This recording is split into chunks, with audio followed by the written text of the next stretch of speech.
Okay, my good friends, once again, I'm speaking about all of the problems I have had with academia and suppression of relevant information that goes against what they consider to be their doctrine.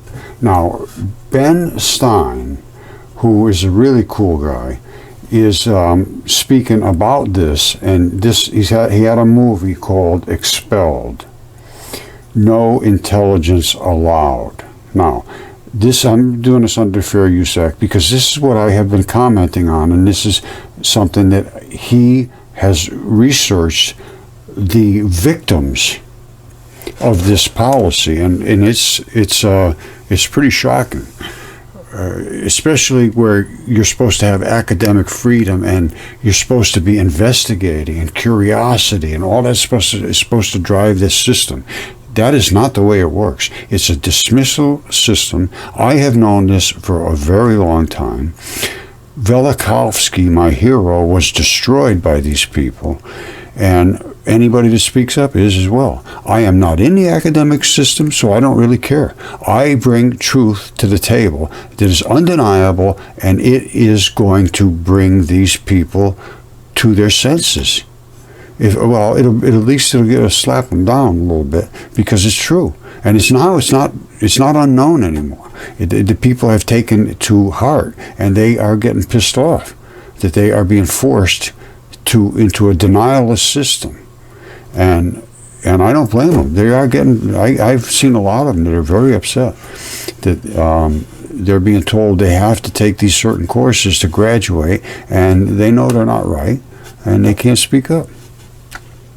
Okay, my friends, I am going to try to be as polite and respectful as I can be. Ben Stein is going to talk about Expelled, No Intelligence Allowed. It's a full movie. I'm doing this under Fair Use Act so I can comment, because I have been commenting on academic suppression of information that changes basically everything, and they are suppressing it, and it's at this point, it's intolerable because the evidence is not disputable. It's just not allowed. So he's going to show evidence to support every word I've said, that if you speak up, you will be terminated, literally terminated. Listen to what he has to say. And again, this is Fair Use Act. This was put up by Max Avail and under the Fair Use Act too, so that he could comment. And he put up the whole movie. I'm going to clip in from here and there, but this has been starting to address an audience. Here goes. You ready? I'm going to open it up. And I might have to turn it up. I'm going to leave the words on the screen and just let it play for a while here. Listen. Because the parts I saw were very, very, very telling.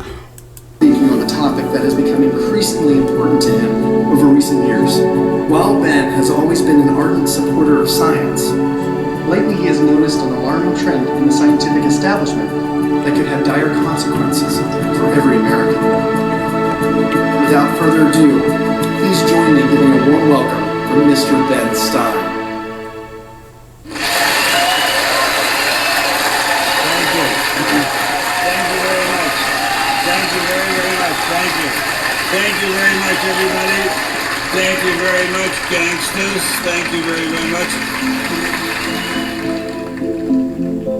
Freedom is the essence of America. We're talking about freedom of speech, freedom of assembly, freedom from fear, freedom of religion. Martin Luther King said, America is essentially a dream, and he said it is a dream of freedom and equality, and freedom is the way to equality. And America simply would not be America without freedom. In every turning point in our history, the decision has always been about freedom. Freedom is what makes this country great. Freedom has allowed us to create, to explore, to overcome every challenge we have faced as a nation. But imagine if these freedoms were taken away. Where would we be? What would we lose? Well, unfortunately, I no longer need to imagine. It's happening. We are losing our freedom in one of the most important sectors of society, science. I have always assumed that scientists were free to ask any question, to pursue any line of inquiry without fear of reprisal. But recently, I have been alarmed to discover that this is not the case. It all began when I met evolutionary biologist Richard Sternberg in Washington, D.C. His life was nearly ruined when he strayed from the party line while serving as editor of a scientific journal affiliated with the prestigious Smithsonian Museum of Natural History. Your office was over there? That's correct. This here is the West Wing. Directly ahead of us is the West Wing of the Natural History Museum. So now you're not there anymore because you're a bad boy. No, I'm not. No, I was exiled. You're a bad boy. You question the powers that be. What was Dr. Sternberg's crime? He dared to publish an article by Dr. Stephen Meyer, one of the leading lights of the intelligent design movement. The paper ignited a firestorm of controversy merely because it suggested intelligent design might be able to explain how life began. As a result, Dr. Sternberg lost his office, his political and religious beliefs were investigated, and he was pressured to resign. The questioning of Darwinism was a bridge too far for many. The mentioning of intelligent design that occurs at the end of the paper was over the top. And I think the intelligent design proponents have raised a number of very important questions. And you wanted to get those questions brought up and discussed. Placed on the table. Placed on the table. People were so upset about it. They were so upset that you could see they had a physical, emotional reaction. Wow. You know something? I understand this very, very well because I did all my research, and it was absolutely brutal, the responses I got. And the first words out of Yale from Derek Briggs, when I said I had mud fossils, and some of them were giant creatures, he said, "What are you?" I don't even know if I told him the giants in the beginning, but I said I had mud fossils, perfectly preserved fossils, and he said, "What are you, creationist?" And I said, "I don't even know what you're talking about." At that point, I wasn't even had any idea about religion, but now I do. I really strongly believe now that these ancient texts are very, very valid. And not just the Bible. The Bible is just a variation of some of these other ancient texts. I go with the mythology, right down to Apollodorus, Ovid, all that stuff. Those should be on the table to be talked about too. Why not? And I am going to talk about them, and I am going to talk about them with somebody who is a senior geologist with the Army Corps of Engineers. I think he just retired, so he's able to speak. And he has agreed with virtually everything I've said about the makeup of the Earth. And he said they did not understand this. They could not understand why water sometimes go this way, sometimes it comes up, sometimes it go down. It was all kind of, because we are literally living on the creatures of the past, the giants that they spoke of. I've shown it over and over and over again. So not only am I just talking about it, about a theory of creationism, I'm showing evidence to support the things that were said in the past, specifically Typhon. If you can get away from Typhon, then your mind is lost. If you just say, "Oh, well, that doesn't mean anything," then you got a real problem with your mind. Okay, show this 1,000 times at least. There's Typhon in the desert trying to kill a giant fish below him. This is the Dra River, which means dragon river. This is his throat, and it comes all the way down past all these dragon scales. You see these? These are his dragon scaled throat, these little plates, and they can bend a little bit so he can articulate his neck. You see it? They run all the way down. This is his dragon scaled throat. All this stuff down here is runoff of dead decaying flesh from his body. That's just runoff. If you ever see a dead body that's been sitting around for a week or two, same stuff, it's effluent comes out of it. But that's where his scales, up here was his body, that's his throat. That's the flashy stuff you see on them. Now, this dragon goes all the way across North Africa, from here to here. And that is exactly what it says in Apollodorus 1.6.3. So, is this, can I speak about this? Would you go to your professor and say, what do you think about this dragon in the desert? No, you wouldn't, because you would be failed. And you'd say, well, why? Can you tell me why you'd fail me for this? He's attacking this giant fish. And they'd say, that's not a fish, that's just dirt. That's just some silly thing. Well, okay. Then I'm done. We'll just go on about our life. At least I could talk about it, and you talked about it, and you said it was nothing. That's fine. How about if I showed you DNA reports and body parts that have already been tested for DNA, and some of them CAT scanned, and they're giant human beings? What would you think about that? Oh, that's impossible. You don't have that. Yes, I do. All right, let me just show you this. This is my stuff right here. This is a fingertip that I had on my property. I sold that piece of property. The fingertip went with it. I couldn't move it. But there's the fingernail, and there's the pad that goes bumps up your next finger. There's the blood supplies, and this is the little right around the edge of the fingernail. I popped that off, chiseled it off of there to take a blood supply sample from down inside, because you can't get it from the surface. And I did get it down inside. I went down inside the fingertip, down in here. The top I took off, and here it is right here. It still has the fingerprints on it.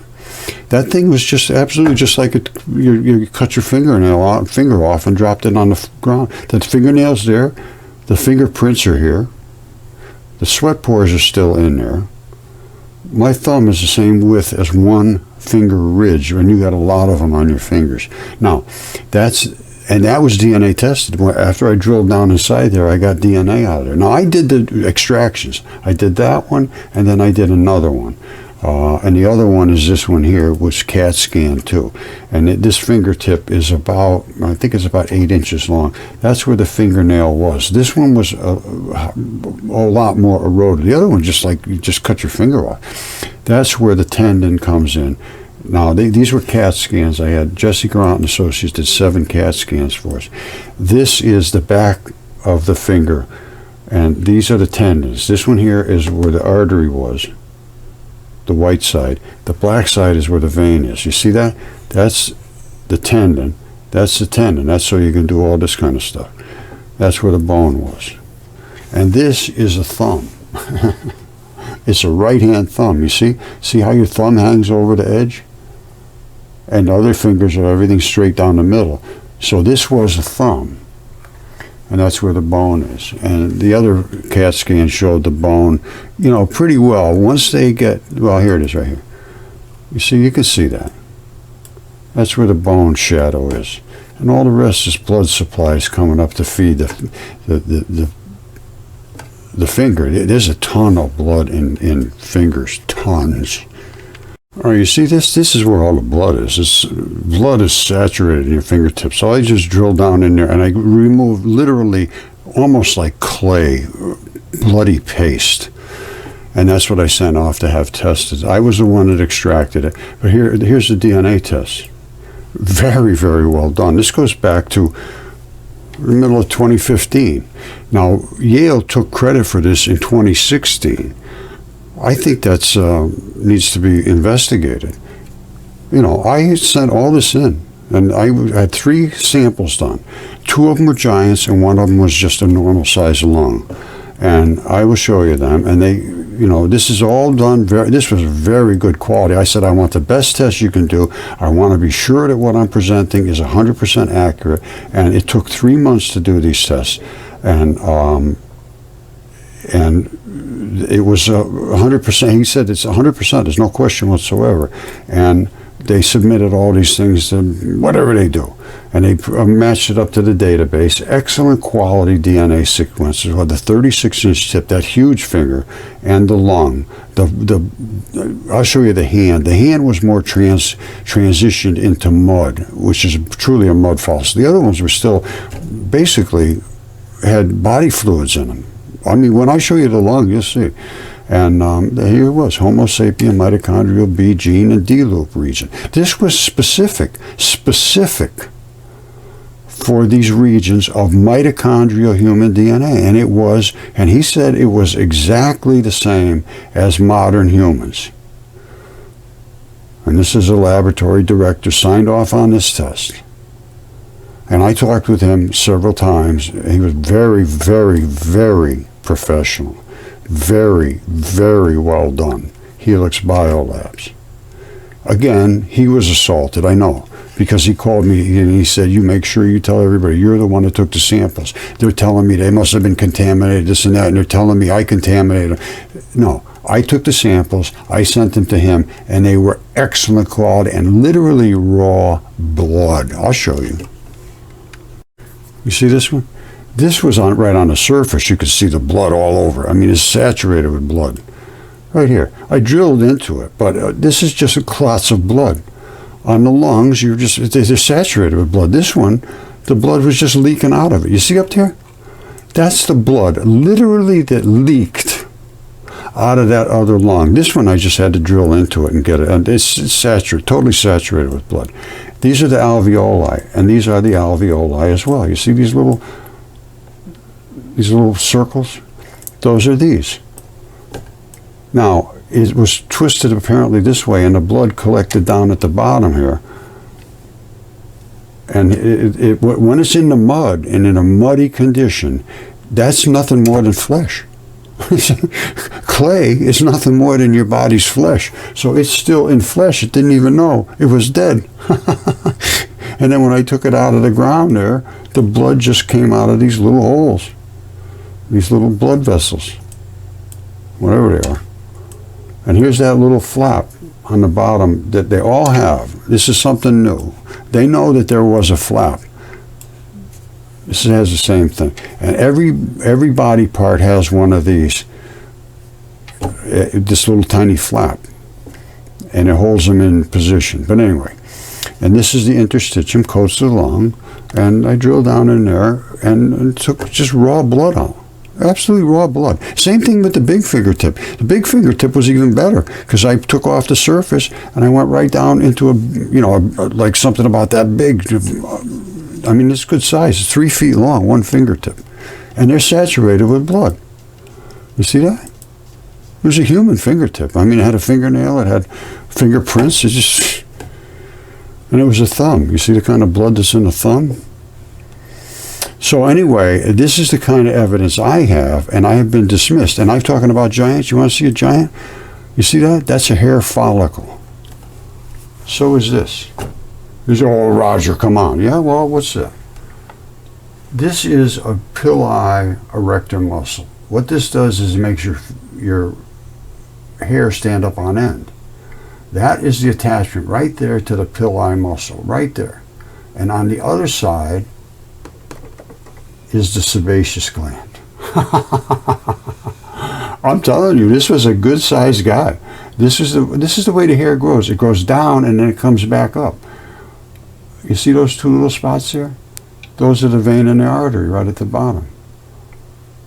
And there's the hair. It wraps around. It comes up. It's got a flat side on one side, which means it was a curly-haired person. So this is gigantic. And the things I'm showing, they really are upset. They take offense at seeing reality. And that offends me. And even more so, it offends Caesar. Caesar Augustus. He's a goose. And there's his feathers. Everything I have came from the Great Flood. And Yale agrees with that now. Their paper says the same thing. There was a great saltwater flood. And everything came out perfectly preserved, soft-bodied creatures. What I presented them a year and a half before, they took credit for it. Now, is that allowed in academia? Can you do that to somebody to present stuff that you tell go away, don't come back, and then you write a paper saying that you figured it out? I don't think that's good. And, I'd have to find out from some kind of legal person whether that's allowed or not. I wouldn't think it would be, but, they pretty much do what they want, I guess.